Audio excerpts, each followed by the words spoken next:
The top stories. Police say crime is falling. Lionfish are messing up our coast according to officials. And Venezuela suffers another blackout. Welcome to Nation News for Tuesday, December the 3rd, 2013. I'm Bertram Niles.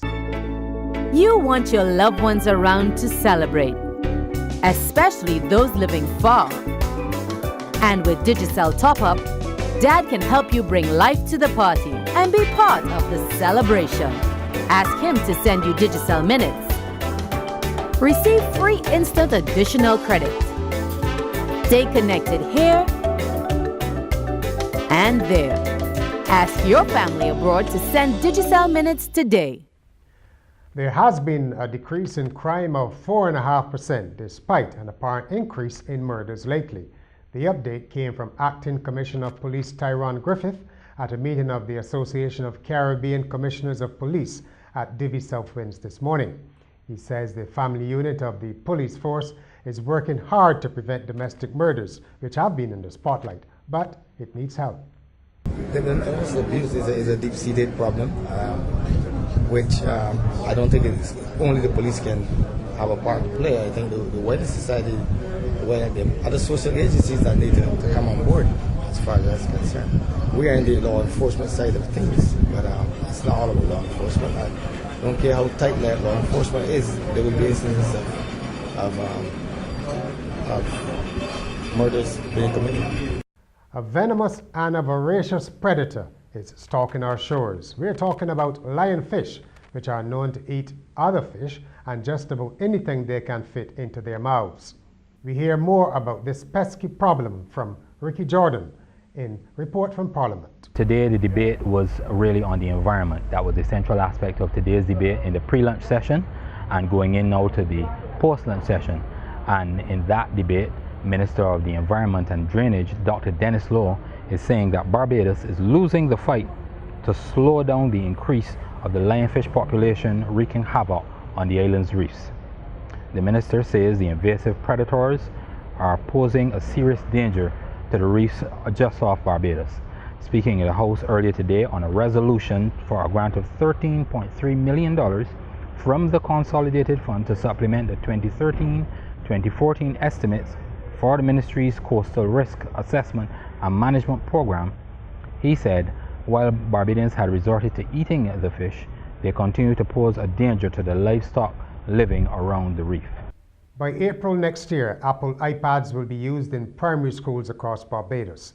The project is being facilitated by a $25,000 investment by the Ministry of Education. It is part of the ministry's effort to integrate more technology into classrooms. The pilot was launched this morning. Representatives from the 8 schools chosen received the tablets to be used in lessons as well as for administration purposes. The National Disabilities Unit held a fun day today at the Bay Street Esplanade. Leanne Worrell was there to capture the scenes for Nation News. We're here today at the National Disability Unit's Fun Day, where the differently able are showing their work and their worth.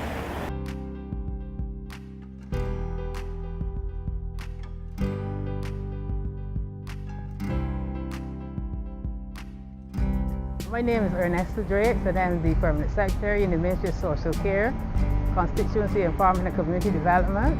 And I'm here this morning to support the disability community. Today is really a fun day for the Disabilities Unit. We have Rosalind here, Rosalind Hurley, who is the special envoy. And it was her idea, and she approached the Disabilities Unit, and they were just anxious to support her and to help her in this endeavor.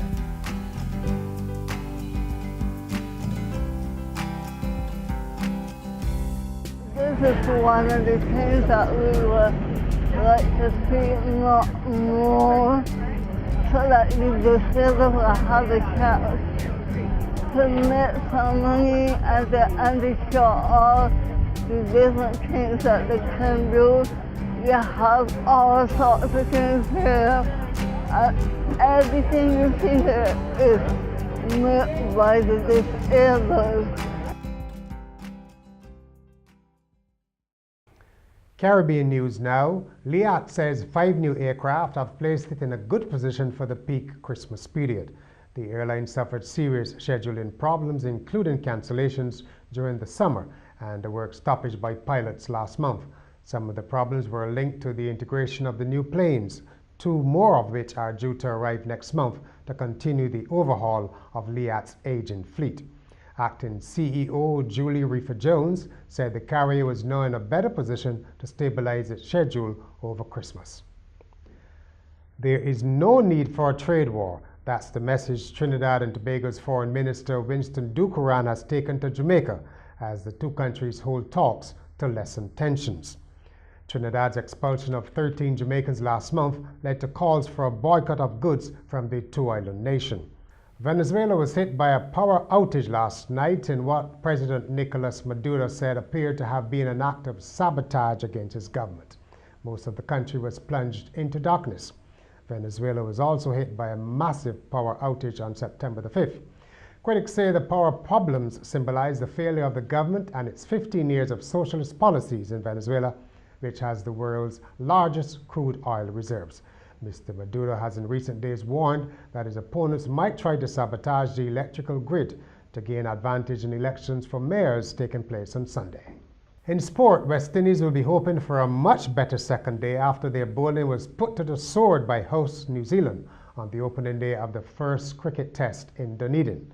New Zealand were resuming at 367 for 3, with century makers Captain Brendan McCullum and Ross Taylor at the crease. West Indies captain Darren Sammy, Tino Best and Shane Shillingford took 1 expensive wicket each on the first day. At Courts, every day we bring affordability, convenience, innovation, and style to over 1 million customers in 11 countries. From homes to communities, we are proud to make a difference in the lives of many across the region. Courts, bringing value home. And now a commentary on domestic violence. Here's Sherilyn Clark-Toppin. Good evening, I'm Sherilyn Toppin, and this is our take. Few things capture the public's attention as does a murder or some other violent crime. They especially hit home when the crime results from a domestic incident. For many years, we have either overlooked or played down many of the crimes related to domestic violence. Unfortunately, much of the violence over the years has been males on females. And it was the type of incident where some people actually described it as an expression of love. Injury, scars, and even death cannot be ways to someone's love. It is simply brutality. We live in a modern society. We all have equal rights.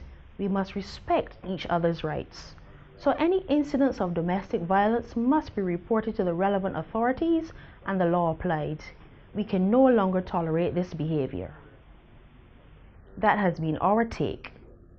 And that's Nation News for Tuesday, December the 3rd, 2013. I'm Bertram Lyle.